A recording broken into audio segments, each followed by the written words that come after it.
Thank you, Abhay, so much for joining us today and exploring men and masculinity.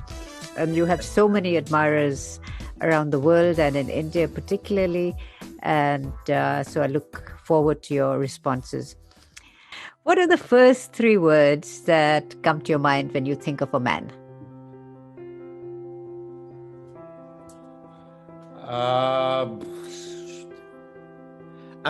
I'm so, and at this point in my life, I'm so far removed from defining roles for men and women that there are no particular words for men I have that aren't applicable to women. So what would they be? What could apply to women too? Integrity, ambition, support. What do you think are the biggest myths or lies about men? Or misunderstandings about men? Wow,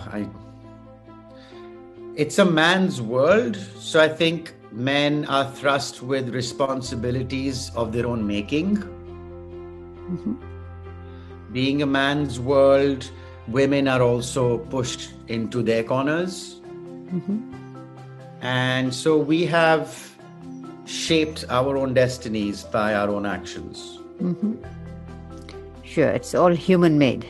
Yeah. We've done it. Yeah, exactly. You see where I'm going with this now when I say it's not a man-woman thing for me. Right. No, I think if it was a woman's world, men would be objectified sexually. Mm-hmm. You know, I would say the same rules that apply to women being a man's world. Yeah. If it was the other way around, I think we would do the same thing all over again, except men would be in the position of women. And women would... Yeah. So how do we change? How do we get more of a balance? I mean, it's always about getting a balance. It's about striking that balance. It is about striking a balance. And any ideas on what needs to change? How do we change? It has to be on an individual level. Mm-hmm. You first find that change in your own space, mm-hmm. and then you're able to push that change onto others. But if you yourself don't believe in the change you're trying to push, right, it's not going to happen. So if you think about a young Abhay, a 14-year-old Abhay, how obviously there are huge differences, but if you look back at your own life, how have you changed? Oh, a lot. I'm not the same person I was when I was 14. Yeah. Can you describe that? I mean, I was very sheltered. I've now, of course, lived a longer life and I've been out there in the world on my own. Mm-hmm. I'm not sheltered anymore. I was conditioned to believe certain things, conditioned by the culture that I was from. I didn't have the life experience to question them. I've mm-hmm. questioned them now and risen above and gone beyond them. I saw myself as a certain way back then, which I don't see myself now. Now I'm always questioning how I do see myself. Yeah. More maturity and life experience behind me. What do you love about yourself? Don't be modest. I'm adventurous. Yeah. What does that mean? Do you like to travel or sort of internally, externally? Adventurous. What I mean to say is I'll put myself out there. I'll put myself in a vulnerable position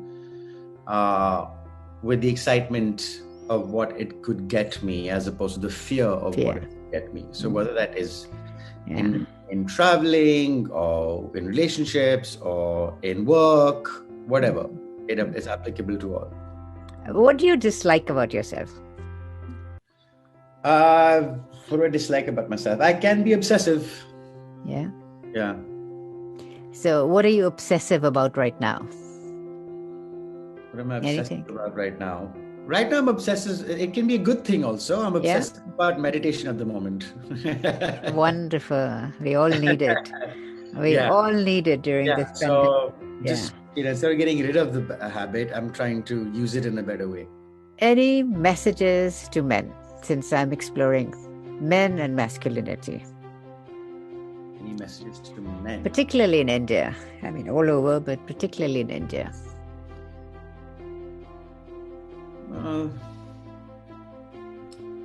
I don't know if there's any... I don't know how much benefit there is in giving them a message. I think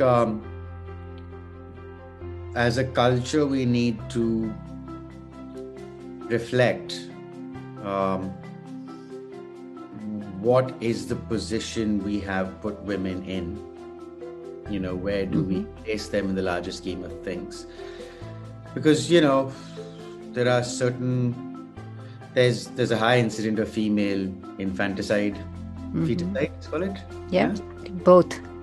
Infanticide and feticide. Yeah, right? Feticide is inside the uterus and infanticide is once they're out, and they're both. Yeah. And why is that? Well, it's because women aren't considered able to work. They're supposed to get married and have children. So even if you just look at that one thing and see like, oh, maybe women should be given as much opportunity as men to work. Let's just start there. Let's break this notion that women are meant to just cook and clean and have babies, or if they work, then they need to be like teachers or nurses.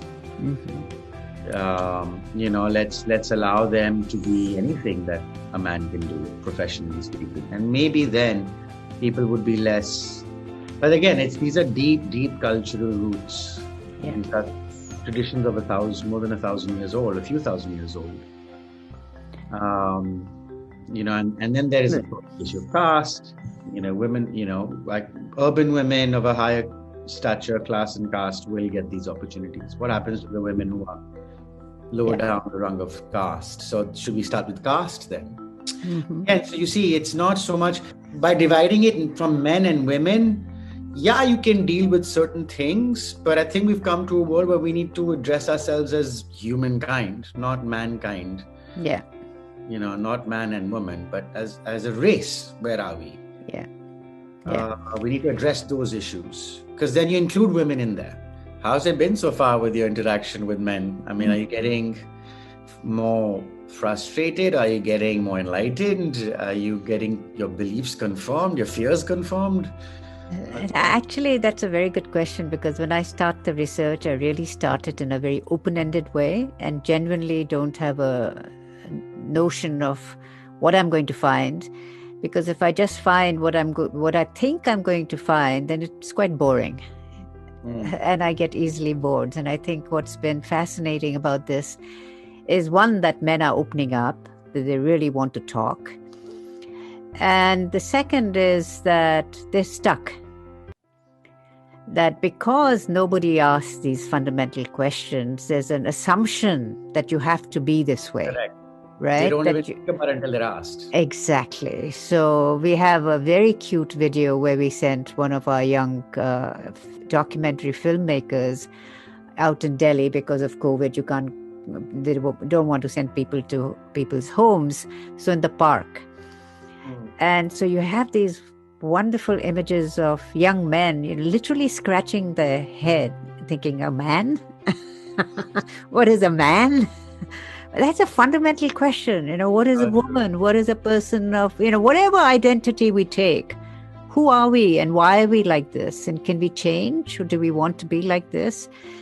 But I think what's interesting is, just as I found with women, that there's a huge amount of pretense because everyone thinks this is how I should be rather than how I want to be.